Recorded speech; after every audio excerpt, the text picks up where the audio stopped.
Assalamualaikum warahmatullahi wabarakatuh. Waalaikumsalam warahmatullahi wabarakatuh. Jamaah. Yeay. Oh jamaah. Yeay. Alhamdulillah. Alhamdulillahirabbil alamin. Allahumma sholli ala sayyidina Muhammad wa ala ali sayyidina Muhammad. Alhamdulillah jamaah, kita ketemu lagi di Islam itu Indah. Boleh tepuk tangannya? Masya Allah, ketemu lagi sama guru-guru kita yang Masya Allah sangat kita cintai karena Allah. Ketemu lagi juga nih untuk pertama kalinya ya sama calon-calon penghuni surga. Amin. Udah sholat subuh? Udah, Masya Allah. Sholat kan tiang agama ya. Masya Allah kalau kita sholat, insya Allah amalan yang lain juga nanti akan kuat ketika kita sholat. Tapi tahu nggak jamaah yang ada di rumah, yang ada di studio juga ya. Katanya ada orang yang udah sholat terus menerus, tapi sholatnya nggak diterima. Kira-kira ibu termasuk yang mana? Nggak tahu ya, belum tahu ya. Pagi hari ini akan kita bahas ya, tema kita adalah 10 golongan orang yang sholatnya tidak diterima. Kira-kira apa aja golongannya ya? Kenapa ya? Apa mungkin karena lupa niat sholat Ustadz Maulana? Ya. Bisa kayak gitu? Bisa. Walaupun gak sengaja juga gak diterima gitu. Aku mohon penjelasannya deh. Ya. Silakan Ustadz. Izin Habib dan Ustaz Sams. Bismillahirrahmanirrahim. Assalamualaikum warahmatullahi wabarakatuh.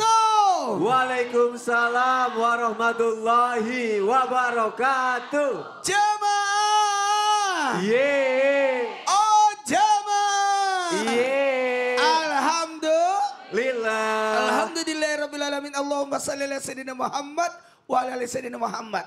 Dan harus kita perhatikan sholat kita. Kenapa?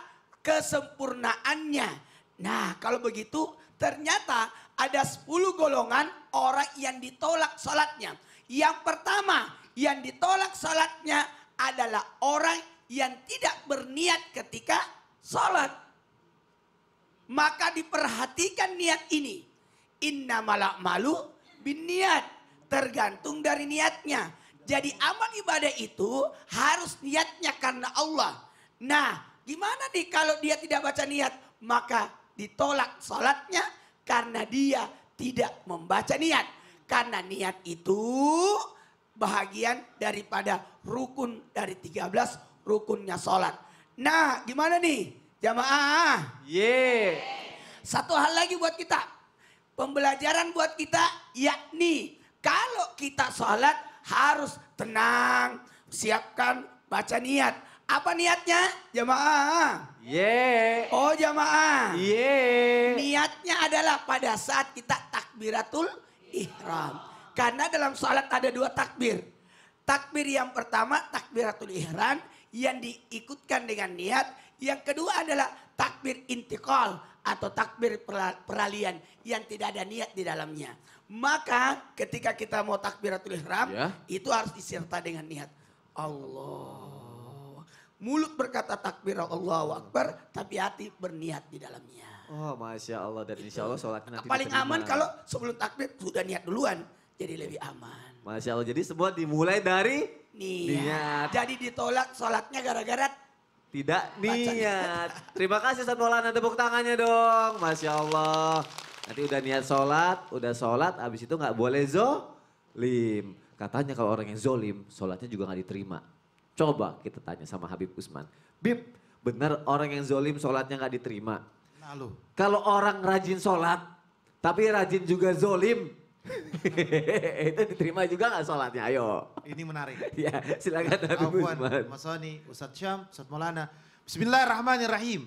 Assalamualaikum warahmatullahi wabarakatuh. Waalaikumsalam warahmatullahi wabarakatuh. Alhamdulillahi rabbil alamin. Wassalatu wassalamu ala sayyidina wa nabina maulana Muhammadin wa ala alihi wa sahbihi ajmain amma ba'du. Segala puji bagi Allah subhanahu wa ta'ala yang alhamdulillah. Hari ini kita bisa menyaksikan Islam itu indah. Insya Allah kita mendapatkan ilmu yang bermanfaat dari guru-guru kita. Alhamdulillah ya Allah, ya Rahman, ya Ingat, mereka yang berbuat zalim akan mendapatkan hukuman dari Allah Subhanahu wa taala. Salatnya hamba ketika dia sholatnya khusyuk menghadap kepada Allah Subhanahu wa taala, itu urusan hamba dengan Allah. Tetapi apabila dia berbuat zalim, maka tidak akan sempurna. Golongan orang yang sholatnya tidak sempurna di dalam yang kedua adalah mereka yang rajin ibadah tapi melakukan perbuatan zalim. Sebagaimana Allah Subhanahu wa taala berfirman di dalam Al-Qur'an, "Yauma la yanfa'u zalimina ma'dziratuhum wa lahumul la'natu wa lahum su'dar." Jelas, yaitu hari yang tidak berguna bagi orang-orang yang zalim. Yakni mereka meminta maaf nggak berguna maafnya. Minta ampunan sama Allah nggak akan diampunin. Karena ada yang namanya hablum minan nas, hubungan manusia dengan manusia. Ketika manusia itu nggak ridha dizalimin, nggak ridha diperlakukan tidak adil, maka hukumannya antara manusia dengan manusia tersebut, hablum minan nasnya nggak baik dan nggak benar, dipanggil sama Allah di mizannya Allah Subhanahu wa taala. Permintaan maafnya tidak diterima. Karena apa? Bagi mereka la'natu walahum su'uddar. Laknat dari Allah dan tempat mereka adalah nerakanya Allah Subhanahu wa taala. Tempat yang sangat buruk. Orang yang zalim dalam kehancuran. Orang yang zalim di neraka. Orang yang zalim dilaknat sama Allah. Orang yang zalim di dunia tidak mendapatkan keberkahan. Mereka yang zalim walaupun mereka sholat 5 waktu, maka sholatnya itu tidak bisa menolong daripada zalimannya. Jadi sholatnya sia-sia. Sholat makanya khusyuk minta kepada Allah. Dekatkan diri kepada Allah. Ya Allah, cegahlah perbuatan ini menjadi perbuatan yang baik daripada perbuatan yang zalim tadi. Maka dengan sholatnya mencegah daripada perbuatan keji dan munkar. Inna sholata tanha anil fahsyai wal munkar. Sungguhnya sholat itu mencegah daripada perbuatan keji dan munkar. Sholat yang khusyuk minta kepada Allah. Dekatkan diri kepada Allah Subhanahu wa taala. Ya Allah, selamatkanlah kami. Selamatkanlah aku, selamatkanlah keluarga aku daripada perbuatan yang zalim, perbuatan yang tidak engkau ridhai, sehingga kami mendapatkan keselamatan. Ingat, manusia yang berusaha untuk mendekatkan diri kepada Allah, berusaha untuk mendekatkan diri kepada siapa? Kepada Allah Subhanahu wa taala dengan sekhusyuk-khusyuknya, maka diselamatkan oleh Allah, dijaga oleh Allah, dilindungi oleh Allah. Makanya kita jadi hamba ini jangan sampai berbuat yang tidak baik kepada manusia, kepada teman kita, keluarga kita, saudara kita, ataupun kita menjadi seorang pemimpin yang Zolim. Berbahaya. Sayang banget ya udah sholat tapi sia-sia ya gara-gara zolim doang. Ya Allah, nauzubillah min zalik. Terima kasih Habib Usman, tepuk tangannya untuk guru-guru kita. Masya Allah. Semoga kita semua terhindar dari perbuatan zolim ya. Daripada zolim mendingan jadi alim. Masya Allah, tabarakallah. Ada tayangan nih jamaah nih. Seorang kakek sholat dengan membawa tabung oksigen. Kita lihat tayangannya, silakan. Seorang kakek sholat sambil membawa tabung oksigen. Ia tetap menunaikan sholat berjamaah di masjid meski sedang sakit dan bernapas dibantu selang oksigen. Dalam video viral itu terlihat sang kakek menggunakan baju krem, peci putih, dan celana abu-abu berjalan masuk pintu masjid. Tangan kirinya memegang sajadah, sementara tangan kanan menggeret tabung oksigen dengan roda di bawahnya. Momen viral ini membuat warganet terfokus karena melihat kakek tersebut dalam kondisi apapun tetap berusaha melaksanakan sholat fardu di masjid. Masya Allah, tabarakallah. Masya Allah, tabarakallah. Mudah-mudahan si kakek panjang umur. Amin, dalam ya Allah. ketaatan. Amin, sampai ya Allah. husnul khotimah. Amin, Masya ya Allah. Tetap sholat ke masjid ya walaupun bawa tabung oksigen ya. Kadang suka iri ada yang sehat tapi sholatnya masih di rumah gitu. Sebenarnya kalau kita sholat sendiri nggak berjamaah itu apa diterima juga apa enggak sih sholatnya Ustadz Syam? Sholat sendiri tidak berjamaah, apakah diterima? Baik, Mohon penjelasannya Ustadz. Tabi guru-guruku Ustadz Maulana, Habib Usman, dan jamaah di rumah, silahkan kita buka Al-Quran Surah Al-Isra ayat 78 sampai 79. A'udzu billahi minasy syaithanir rajim. Bismillahirrahmanirrahim. Aqimis salata liduluki syamsi ila ghasaqil laili wa qur'anal fajr. Inna qur'anal fajri kana mashhuda. ومن الليل فتهجد به نافلة لك عسى أن يبعثك ربك مقاما محمودا اللهم ارحمنا بالقرآن. Tidak bisa kita pungkiri bahwa sholat berjamaah itu lebih mudah untuk diterima dibandingkan sholat sendiri.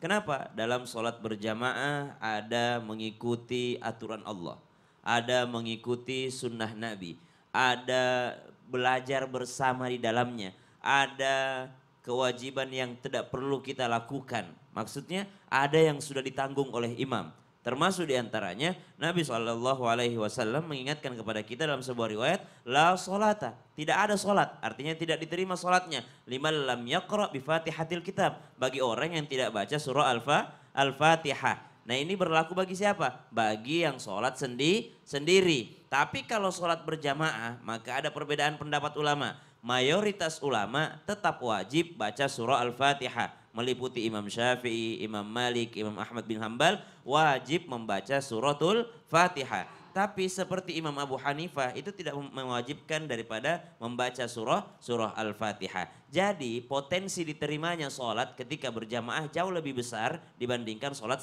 sendiri. Wabil khusus tentang bacaan surah Al-Fatihah tadi. Jadi kalau Imam Abu Hanifah tidak baca Al-Fatihah pun diterima asal membaca faqra' ma tayassara minal Qur'an. 3 ayat pendek atau 1 ayat panjang.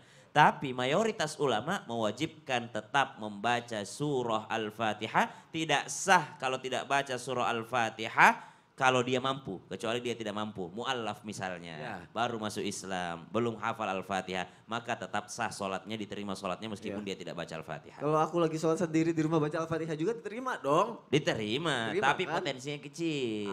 Aduh, ya udah deh. Siap. Makasih Ustaz Syamil untuk penjelasannya. Kita lanjut ya jamaah dari studio ya. Lanjut ya, sekarang aku mau bacain sosial media Instagramnya Islam Itu Indah nih.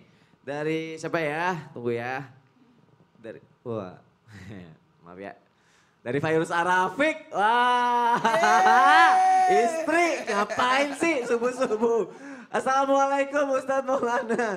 Bismillah, semoga Sony makin sayang sama saya. Anak-anak dan keluarga ya Ustadz. Sayang, bilang I love you sekarang ya. Wah.